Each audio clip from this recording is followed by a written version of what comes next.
வணக்கம். cookG சேனலுக்கு உங்கள் எல்லாரையும் வரவேற்கிறேன்.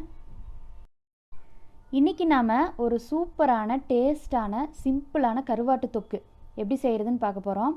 இப்போ இந்த கருவாடு தொக்கு செய்கிறதுக்கு நான் இன்றைக்கி 200 கிராம் நெத்திலி கருவாடு எடுத்து வச்சுருக்கேன்.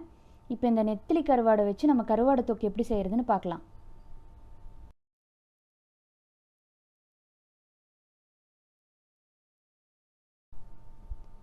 இப்போ இந்த தொக்கு செய்கிறதுக்கு நம்ம இந்த கருவாடை ஃபஸ்ட்டு நம்ம நல்லா க்ளீன் பண்ணிக்கணுங்க. ஏன்னா இதில் வந்து நிறைய மண் இருக்கும், அப்புறம் உப்பு நிறையா இருக்கும். இதை ஃபஸ்ட்டு க்ளீன் பண்ணுறதுக்காக ஒரு பாத்திரத்தில் தண்ணி கொதிக்க வச்சுக்கோங்க.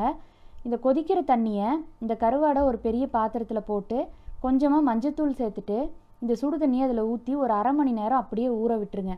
இது நல்லா ஊறும்போது கருவாடு கொஞ்சம் சாஃப்டாகும், இந்த மண் அழுக்கு இது எல்லாமே வந்து சுத்தமாக வந்துடும். இப்போ இந்த கருவாடை ஊறினதுக்கப்புறம் இதில் மேலே அந்த தலைப்பகுதி இருக்கு இல்லையா, அதை வந்து நம்ம அப்படியே கிள்ளி எடுத்துடலாம். ஈஸியாக வந்துடும், அதுவே வந்து பிஞ்சு வந்துடும். இதை நம்ம சுத்தமாக எடுத்துடணும். இந்த தலையோடு நம்ம சமைச்சோன்னா நல்லா இருக்காது. ஸோ அந்த தலை எல்லாத்தையும் எடுத்துகிட்டு நான் இப்போ க்ளீன் பண்ணி வச்சுருக்கேன். இப்போ நம்ம தொக்கு செய்ய ஸ்டார்ட் பண்ணிடலாம். அதுக்கு அடுப்பில் ஒரு வடசட்டி வச்சுக்கோங்க. வடசட்டி சூடானதும் அதில் கொஞ்சமாக எண்ணெய் சேர்த்திக்கோங்க. எண்ணெய் நல்லா சூடானதும் அதில் ஒரு 1/4 டீஸ்பூன் சீரகத்தை போட்டுக்கலாம். சீரகம் நல்லா பொரிஞ்சதும் கட் பண்ணி வச்சுருக்கிற 2 பெரிய வெங்காயத்தை பொடி பொடியாக கட் பண்ணி வச்சுருக்கிறேன், அதையும் போட்டுடலாம். இப்போ அந்த வெங்காயத்தை நல்லா வதக்கணும். கொஞ்சம் வதங்கி லேசாக அது கலர் மாறும்போது நம்ம இப்போ அதை கட் பண்ணி வச்சுருக்கிற பூண்டை போட்டுக்கலாம். ஒரு 3 பல் பூண்டை வந்து பொடியாக கட் பண்ணி வச்சுருக்கிறேன், அதையும் உள்ளே போட்டுடலாம். அது கூடவே ஒரு கொத்து கருவேப்பிலை. இது எல்லாம் நல்லா வதங்கிட்டு இருக்கும்போது 2 தக்காளியை பொடியாக கட் பண்ணி வச்சுருக்கேன், அந்த தக்காளியும் உள்ளே சேர்த்திடலாம். இப்போ இது எல்லாத்தையும் போட்டு நம்ம நல்லா வதங்கணும். கொஞ்சம் அது வதங்கி எண்ணெய் தனியாக வர மாதிரி ஸ்டேஜில் நம்ம 2 டீஸ்பூன் மிளகாய்த்தூள் சேர்த்திக்கலாம், தனி மிளகாய்த்தூள்.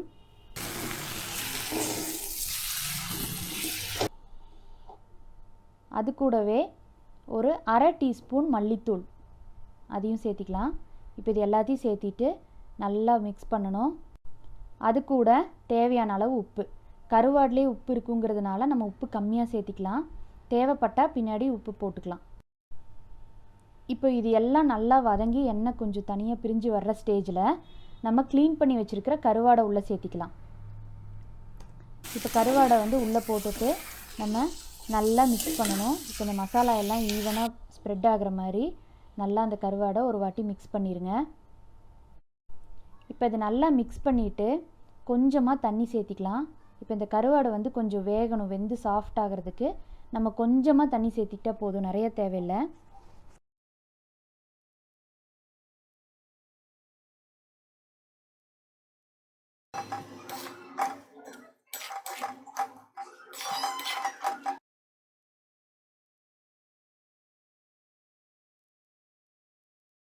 கொஞ்சமாக தண்ணி சேர்த்துட்டு இதை நல்லா ஒரு வாட்டி எல்லாத்தையும் மிக்ஸ் பண்ணிவிட்டு ஒரு தட்டு போட்டு மூடி வச்சிடலாம்.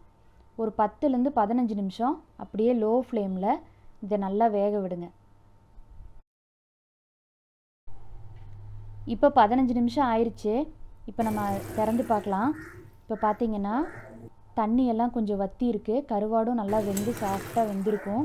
அதே சமயம் கொஞ்சம் அப்படியே எண்ணெய் பிரிஞ்சு வர மாதிரி இருக்கும். இப்போ இந்த ஸ்டேஜில் நம்ம கொஞ்சமாக பெப்பர் சேர்த்துக்கலாம். இது வந்து காரத்துக்கு கொஞ்சம் இன்னொரு நல்ல டேஸ்ட் கொடுக்கும், அதனால் கொஞ்சமாக பெப்பர் சேர்த்திக்கோங்க. உங்களுக்கு வேண்டாம் காரமாக இருக்கும்னு நினச்சா நீங்கள் சேர்த்திக்க தேவையில்லை. இப்போ லைட்டாக பெப்பர் போட்டுட்டு ஒரு 1/4 டீஸ்பூன்லேருந்து அரை டீஸ்பூன் போட்டுக்கிட்டால் போதும். போட்டுட்டு நம்ம ஒரு வாட்டி கடைசியாக நல்லா மிக்ஸ் பண்ணிவிட்டு அடுப்பை ஆஃப் பண்ணிடலாம். அவ்வளோதான், நமக்கு கருவாடு தொக்கு ரெடி ஆயிடுச்சு. இது வந்து ரொம்ப சிம்பிளாக ஈஸியாக பண்ணிடலாங்க, டேஸ்ட்டும் செம்மையாக இருக்கும்.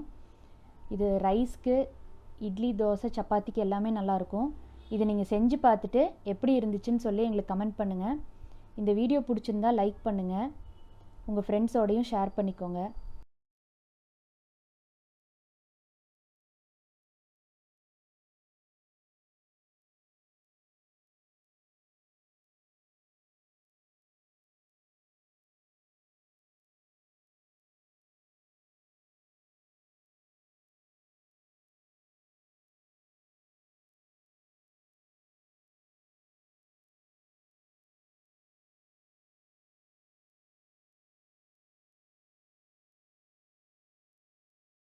தேங்க்ஸ் ஃபார் வாட்சிங்.